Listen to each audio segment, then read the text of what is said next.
قل انی نہیتو، تم ان اگیانی لوگوں سے کہہ دو مجھے روکا گیا ہے، مجھے منع کیا گیا ہے، ان اعبد الذین تدعون من دون اللہ، ایک اللہ کو چھوڑ کر جس سے تم دعا مانگتے ہو، اپنے دکھ تکلیف مصیبت میں مدد مانگتے ہو، میں ان کا بندہ نہ بنوں، مجھے اس بات کا حکم دیا گیا ہے۔ قل، ان سے کہہ دو، لا اتبع اہواءکم، گیان ایمان کو چھوڑ کر تمہارے دل کی مرضی کے پیچھے میں نہیں بھاگنے والا، قد ضللت، اگر میں نے ایسا کیا تو میں تو گمراہ ہو جاؤں گا، اذا وما انا من المہتدین، پھر گیان ایمان کا راستہ، سرل مارگ مکتی کا راستہ مجھ سے چھوٹ جائے گا۔ قل، ان سے کہہ دو، انی علی بینۃ، میں تو گیان ایمان کی پکی دلیل، پروف اور باتوں کے اوپر ہوں، من رب، میرے رب کی طرف سے دی گئی ہے، وَكَذَّبْتُمْ، تم اس گیان ایمان کو جھٹلا رہے ہو، بِهِ، مَا عِنْدِي مَا تَسْتَعْجِلُونَ بِهِ، جس عذاب کی جلدی کا تم مجھ سے مطالبہ کر رہے، میں نہیں لا کر تمہیں دے سکتا، ان الحکم الا للہ، عذاب کب آنا، کیسے آنا، کن کے اوپر آنا، کیسے ہلاک کرنا اگیانی لوگوں کو، یہ سارا فیصلہ سچے مالک اللہ کے ہاتھ میں ہے، یقص الحق، ساری حق باتیں وہ بیان کرتا ہے، وَهُوَ خَيْرُ الْفَاصِلِينَ، اور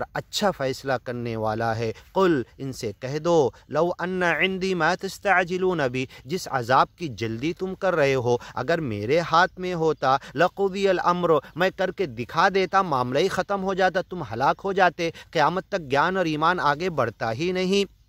بینی و بینکم لقضی الامر بینی و بینکم، تمہارے اور ہمارے درمیان فیصلہ ہو جاتا، واللہ اعلم بالظالمین، اللہ سچا مالک ظالموں کو خوب جاننے والا ہے، وعندہ مفاتح الغیب، وہی اللہ سچا مالک کے ہاتھ میں ساری غیب کی باتوں کی چابیاں ہیں، علم غیب کے خزانے کی چابیاں اسی کے پاس ہے، لا یعلمها الا ہو، اس سچے مالک اکیلے کو چھوڑ کر کوئی نہیں جانتا، ویعلم ما فی البر، اس زمین پر خشکی میں، سوکھے ہوئے میں جو کچھ ہے سب وہ جانتا ہے، والبحر، جو سمندر پانی میں ہے سب اکیلا وہ جانتا ہے، وما تسقط من ورقۃ، کوئی جھاڑ کا ایک پتا ہلتا ہے یا نیچے سوکھ کر گرتا ہے، کب وہ اپنی ٹہنی اور برانچ کو چھوڑے گا یہ سچا مالک جانتا ہے، گرے گا تو کہاں گرے گا، الٹا گرے گا، سیدھا گرے گا، ٹوٹ کر گرے گا، آدھا گرے گا، ہوا میں کہاں تک جائے گا، یہ صرف سچا مالک جانتا ہے، لا یعلمها، نہیں کوئی جانتا، اللہ ہو، صرف وہ اکیلا مالک، وما تسقط من ورقۃ، جھاڑ کا کوئی پتا گرتا ہے، الا یعلمها، اسی کے علم سے، ولا حبۃ، کوئی ایک چھوٹا سا دانہ، تذروہ الریا، ایسی گھاس پھوس کی بیج جسے ہوائیں اڑا کر لے جاتی ہے، فی ظلمات الارض، زمین کے اندھیرے میں ہو،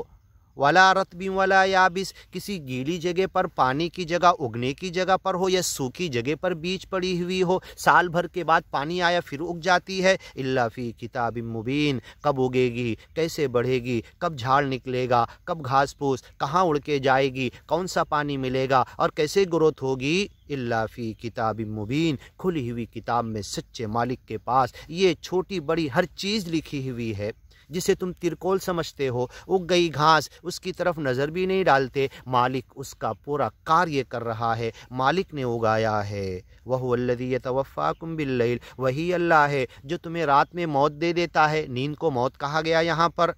رات میں، وَيَعْلَمُ مَا جَرَحْتُمْ بِالنَّهَارِ، اور دن میں جب تم کام کرتے ہو سب تمہیں دیکھ رہا، جان رہا، ثُمَّ يَبْعَثُكُمْ فِيهِ، پھر تمہیں مرنے کے بعد دوبارہ اٹھائے گا تمہاری قبروں میں سے، لیقضا، تاکہ تمہارے درمیان فیصلہ کرے، اجل مسمى، لیقضا اجل مسمى، الحمدللہ یرحمک اللہ، وَيَعْلَمُ مَا جَرَحْتُمْ بِالنَّهَارِ، آگے کی ویڈیو میں سنتے ہیں۔